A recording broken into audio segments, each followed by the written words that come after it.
Boa tarde, eu vou fazer então uma modelagem de um circuito RLC em série. Para começar, eu vou montar minha EDO, então. Como é um circuito RLC, eu tenho 3 componentes, o resistor, o indutor e o capacitor, e para cada um deles eu vou ter uma equação respectiva. Então, pela primeira lei de Kirchhoff, a gente sabe que somando todas essas quedas, a gente vai ter uma igualdade. A soma dessas quedas ela vai ser igual à minha energia na fonte, que vai ser esse V, que eu representei por V. Então, eu só fiz uma substituição aqui embaixo, coloquei esses valores das quedas de tensões para cada componente. E como a gente pode observar aqui, eu vou ter o I e o Q, que são duas incógnitas. Para a gente transformar tudo isso em uma incógnita só, a gente tem que lembrar que a corrente ela vai ser a quantidade de elétrons atravessando uma seção por unidade de tempo. Então, ele vai ser esse dq dt e a derivada dele vai ser a derivada segunda de dq dt. Eu só substituo de novo nessa fórmula e a gente tem essa EDO de segunda ordem, característica do circuito RLC que eu montei. A resolução clássica, que é de coeficientes determinar, então, eu começo com a fonte igual a zero, caracterizando a fonte igual a zero, e eu substituo a derivada de QDT por R. Então, eu vou ter aqui essa equação de segundo grau, e eu resolvo ela por Bhaskara normal, vou ter as duas raízes, que são os polos da minha função. Essas raízes, eu posso transformar elas de outra forma, eu posso escrever elas com o fator de amortecimento, o alfa, e a frequência de ressonância, o ômega.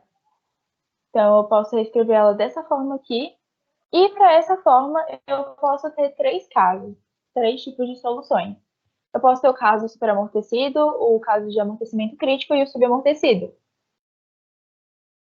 Então, para o primeiro caso, o superamortecido, eu substituo os valores normal e eu tenho esse tipo de solução, que tem esse gráfico característico que a corrente diminui em função do tempo.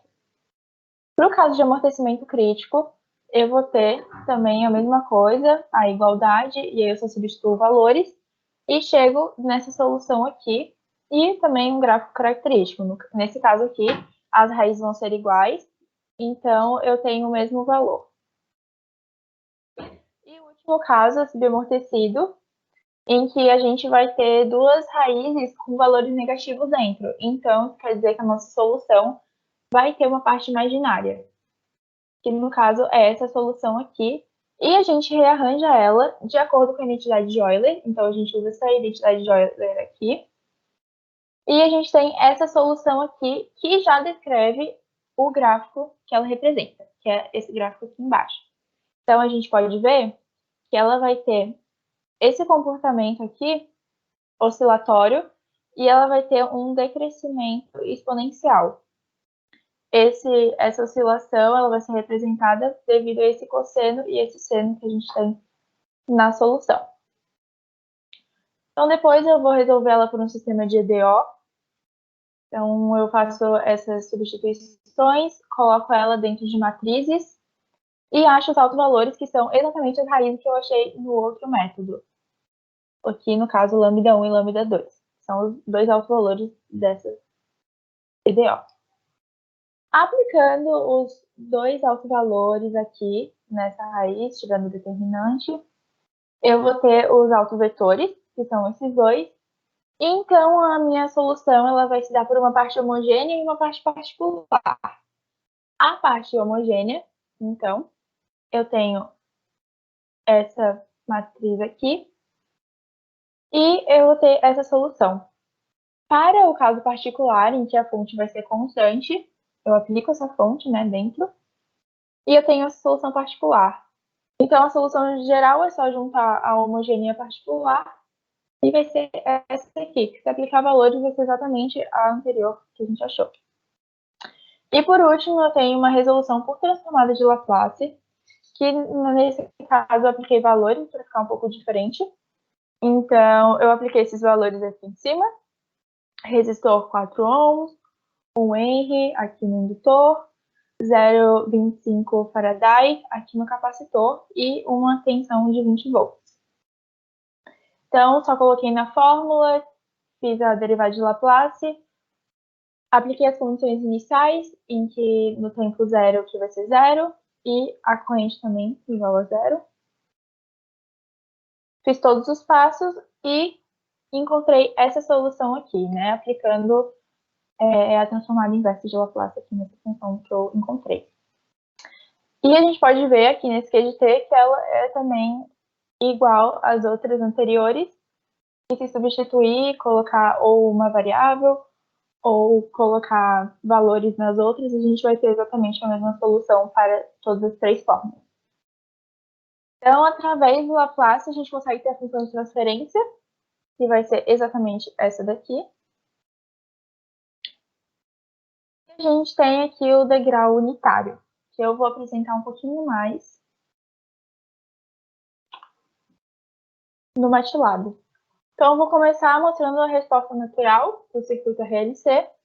Aqui eu apliquei alguns valores, né, de resistência, de indutância, de capacitância. Então, a gente pode ver aqui as tensões, que de acordo com a lei de Kirchhoff, então, a soma delas tem que ser nula. Então, aqui a gente pode confirmar isso. E aqui a gente tem o indutor, o capacitor e o resistor. Aqui os três oscilando e a soma dos três vai ser zero. Aqui, então, a gente tem a corrente. A corrente, ela tem a oscilação, né, característica dela. E, então, a gente pode ver que ela vai oscilando e ela vai diminuindo essa oscilação até chegar no regime permanente.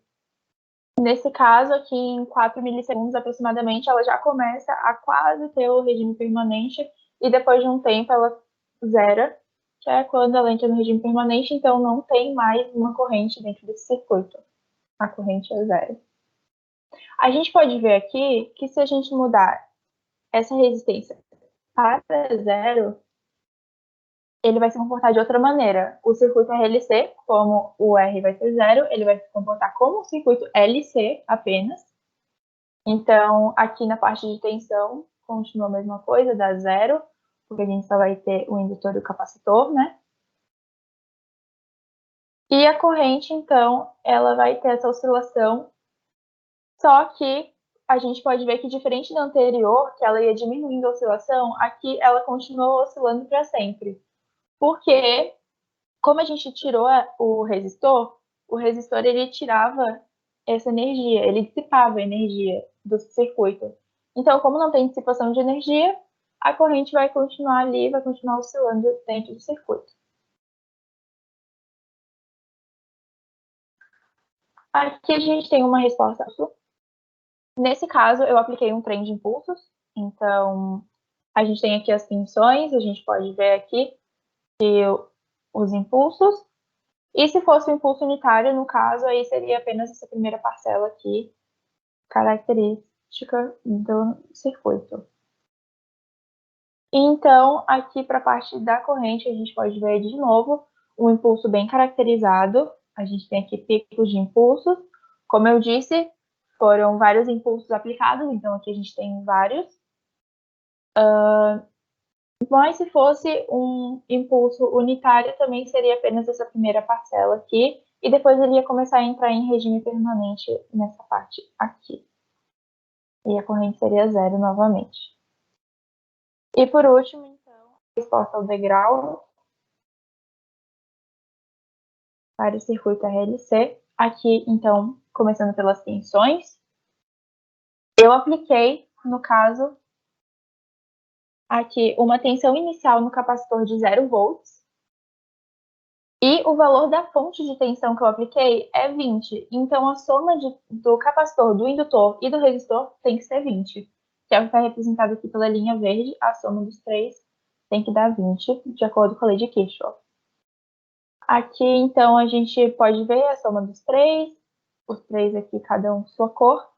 E eu vou dar um pouco mais de ênfase no capacitor, né? Como ele armazena energia, então ele vai aumentando aqui de acordo com o tempo a sua tensão. E aqui, quando ele começa a ultrapassar, o primeiro ponto que ele começa a ultrapassar o valor final é o que a gente chama de sobressinal ou overshoot. E logo aqui no valor máximo dele, a gente tem o máximo sobressinal, o máximo overshoot. E depois ele começa a entrar de novo aqui em 20 volts, em regime permanente. E por fim, a gente tem uma corrente aqui, aplicando o degrau. Então, ela tem esse primeiro pico, depois ela desce e entra em regime permanente em aproximadamente 1,5 segundos. E é isso, obrigada.